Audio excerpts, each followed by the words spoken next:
ओमियाकॉन, पृथ्वी पर सबसे ठंडी बसी हुई जगह। सोचिए, वहां तापमान कभी -71.2 डिग्री सेल्सियस तक चला गया था। हाँ, रिकॉर्ड है ये तो। और जब वो वीडियो बना रहे थे तब भी मतलब पारा -60.5 डिग्री था। बहुत ज्यादा ठंड। बिल्कुल। उन्होंने बताया भी कि बाहर कदम रखते ही लगा जैसे किसी और ही ग्रह पर हो। नाक के बाल जम गए, सांस लेना भी चुभ रहा था। हाँ, और हवा इतनी सूखी कि लगातार खांसी। ये बिल्कुल अलग ही दुनिया है। अविश्वसनीय। और वीडियो में वो फ्रॉस्ट बाइट का खतरा दिखा रहे थे, कैसे सिर्फ 15 मिनट में उनकी नाक सफेद पड़ गई थी। हाँ, वो पहला संकेत होता है। मतलब जरा सी चूक और बहुत गंभीर नतीजा हो सकता है। सांस लेते हुए भी वो बर्फ के क्रिस्टल बनने की आवाज बता रहे थे, जैसे सूखी घास चरमरा रही हो। बाप रे। तो इससे बचने के लिए क्या करते हैं लोग? कपड़े, हाँ, बहुत सारे कपड़े। वीडियो नहीं बताया गया कि लगभग 20 परतें पहनते हैं। 20 परतें? हाँ, और उनमें रेनडियर के फर वाले कपड़े भी होते हैं। कुल वजन करीब 14 किलो तक पहुंच जाता है। 14 किलो? इतना वजन लेके चलना फिरना रोज? रोज नहीं, मतलब जब बाहर निकलना हो तब। लेकिन हाँ, ये जरूरी है। अच्छा, घरों की बात करें। हाँ, घर कैसे बनाते हैं ऐसी जगह? जमीन तो जमी रहती होगी। बिल्कुल, परमाफ्रॉस्ट कहते हैं उसे। साल भर ठोस बर्फ। तो घर सीधे जमीन पर नहीं बनाते। तो फिर? लकड़ी के मोटे मोटे खंभों पर टिकाते हैं, बीम पर, ताकि घर की गर्मी से नीचे की बर्फ पिघलकर नींव न धंस जाए। अच्छा, और दीवारें, वो भी कुछ खास होती होंगी? हाँ, दीवारें भी मोटी, 7 परतें होती हैं। लकड़ी, इंसुलेशन, फिर लकड़ी, ऐसे करके। और खिड़कियां वो ट्रिपल ग्लेज्ड, 3 शीशे, ताकि गर्मी अंदर रहे। और हीटिंग का क्या इंतजाम है? ज्यादातर घरों में सेंट्रल हीटिंग है। एक कोयले वाला बॉयलर होता है जो गर्म पानी पाइप से भेजता है, और उसे लगातार चालू रखना पड़ता है। सोचिए, लगातार। और एक दिलचस्प बात वीडियो में थी, एंट्री को गर्म नहीं रखते। हाँ, वो जगह एक तरह से नेचुरल रेफ्रिजरेटर का काम करती है। जमा हुआ दूध, मांस, वो सब वही रखते हैं। कमाल है। अच्छा, पानी का क्या? पाइपलाइन तो जम जाएगी। सही पकड़ा, इसीलिए पाइपलाइन होती ही नहीं है। तो फिर पानी कहाँ से?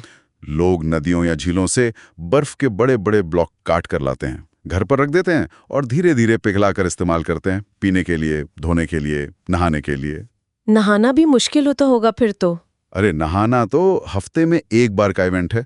उसमें लकड़ी काटना, आग जलाना, बर्फ पिघलाना, 4-5 घंटे का काम है पूरा। बाप रे। और शौचालय, वो कैसे? वो बाहर होते हैं, अलग से कैबिन, बिना गर्म किए हुए। मतलब? सब कुछ जम जाता होगा। हाँ, जाहिर है, तुरंत। ये सब सुनकर ही ठंड लग रही है। खाने का क्या? फल सब्जी तो नहीं उगते होंगे? नहीं, बिल्कुल नहीं। विटामिन वगैरह सब मांस से ही मिलता है, खासकर घोड़े का मांस और उसका कलीजा। घोड़े का मांस? हाँ हाँ, और अक्सर कच्चा खाते हैं, जमा हुआ। स्ट्रोगनीना कहते हैं शायद उसे। पतली परतें काटकर। मछलियां भी हैं जो पानी से निकालते ही जम जाती हैं। और दूध? याकूत गायें होती हैं वहां। उनका दूध बहुत गाढ़ा, फैट वाला होता है, 7-8% फैट। शरीर को गर्म रखने में मदद करता है। वाह। और जानवर, वो कैसे रहते हैं इतनी ठंड में? जानवर भी कमाल के अडेप्टेड हैं। जैसे वो याकूत घोड़े, छोटे कद के, घने बाल वाले। वो -70 डिग्री में भी बाहर रह लेते हैं। -70 में? हाँ, और गायों के थनों को जमने से बचाने के लिए कपड़े से लपेट कर रखते हैं। रेनडियर भी पालते हैं, मांस और ट्रांसपोर्ट के लिए। वीडियो में एक शिकारी का भी जिक्र था, इवान। हाँ, इवान। वो जाल लगाकर खरगोश और भेड़िए वगैरह पकड़ते हैं। उसी में एक कहानी थी, बहुत दुखद। हाँ, मैंने भी देखी, उनके पिता के बारे में।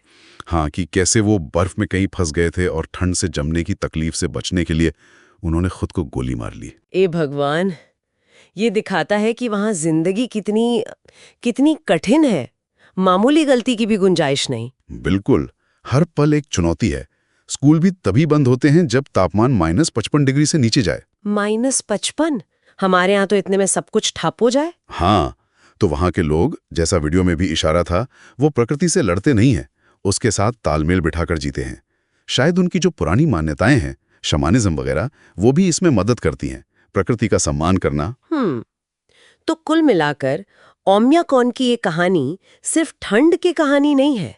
ये इंसान के अडेप्ट करने की, मुश्किल हालात में भी रास्ता निकालने की कहानी है। सही कहा, ये सिर्फ सर्वाइवल नहीं है, ये एक तरह का सह अस्तित्व है, प्रकृति के नियमों को पूरी तरह मानकर जीना।